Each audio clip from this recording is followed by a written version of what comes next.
বিয়ানীবাজারে গত ৫ আগস্ট বিকালে পুলিশের গুলিতে নিহত রায়হান আহমদ, মইনুল ইসলাম ও তারেক আহমদের পরিবারের সাথে শুক্রবার বিকালে দেখা করেছেন বিএনপি নেতা ফয়সাল আহমদ চৌধুরী।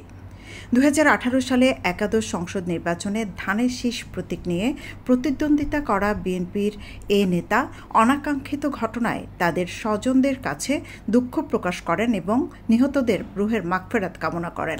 এখানে আসছি আমাদের আব্দুল মান্নান চেয়ারম্যান এবং আমাদের যে সরওয়ার হোসেন উপজেলা বিএনপির সেক্রেটারি সহ অনেক নেতৃবৃন্দকে সাথে নিয়ে আমাদের গত আন্দোলনে ৫ তারিখে আমাদের শহীদ হয়েছে এই এলাকার এই মোল্লাপুরের সন্তান তারেক।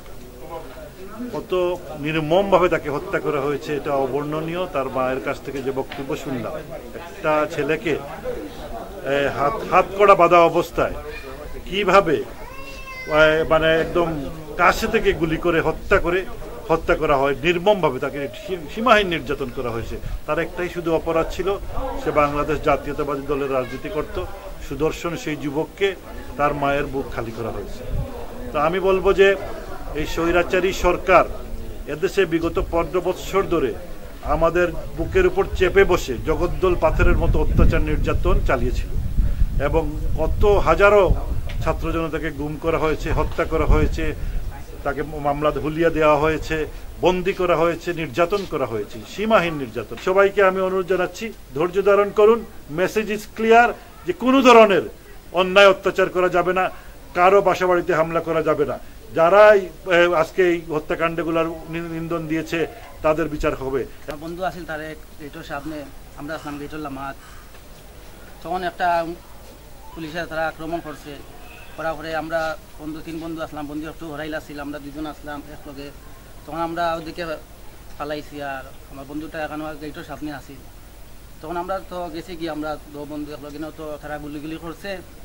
তখন তো আমরা আর সাবাত নাই আমরা বন্ধু কালাত আছে কিনা না, আমরা গেছি। তখন একটু পরে আমরা বন্ধুরে থুকাইছে, বন্ধু গেলেও হয়। তখন তো দেখি যে আমরা বন্ধু নাই, তখন তারা আমরা কল দিছি। কল দেওয়ার পরে বন্ধুর কল যায় কিন্তু কল রিসিভ করে না। তখন আমরা সন্দেহ আছি যে আমরা বন্ধু তো গেটের ঠিক সামনে আছি, হয়তো পুলিশে তারে দরিয়া নিচে গিয়া, ভিতরে নিচে গিয়া। তখন আমরা তারে অনেক থুকাথুকি করছি, পাইছি না।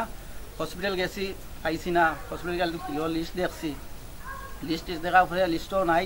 তখন আমরা সন্ধ্যা করে আইসি গিয়া, 10টার দিকে আইসি গিয়া থানাত। তখন আইয়া পাইছি গিয়া আব্দুল ভাই তার কাউন্সিলর সবরে তাই হয়তো পুলিশে করে দিয়া বার করে দিয়া থানাটা লোক করিয়া আইসন। আমরা পাইছি না। তখন আমরা সব চেষ্টা করে আখটা মাথায় লেগে আমরা কুনাটা দেখি, একবারে ডাকঘরের যে কুনা আছে তারা যেন বইয়া কেরাম ফেলায় এর ও ঠিক কুনা ওয়ালোর সাইটে। তখন গিয়া পাইছি আমরা বন্ধুর লাশটা পাইছি, গিয়া পাইছি আমার বন্ধু তো আছিল গিয়া হ্যান্ডকাপ লাগাইলে, একা তো আছে গিয়া হ্যান্ডকাপটা খোলা আছে, তার উপরে পুলিশের শু হওয়া গেছে, জুতা হওয়া গেছে, আর পুলিশের সব কিছু পাওয়া গেছে। আমরা বন্ধু একবারে মারিয়া গুলিটা করা হয়েছে যে বাটে এগুলো আমরা 100% যে আমরা বন্ধুরে থানাত মারা হয়েছে, থানার ভিতরে। আর আমরা গতিকে আমরা বন্ধুরে আনছি, আনা করে বাজে লইয়া গেছি আমরা তাহলে স্বাস্থ্য কমপ্লেক্স। ওখানেও গিয়া বাজে আমরা বন্ধুরে লইয়া গিয়ে আমরা দাফন করছি। দুইটা আমরা পোস্টমর্টম করছি না। এখন আমরা বন্ধুর বিচার চাইয়া।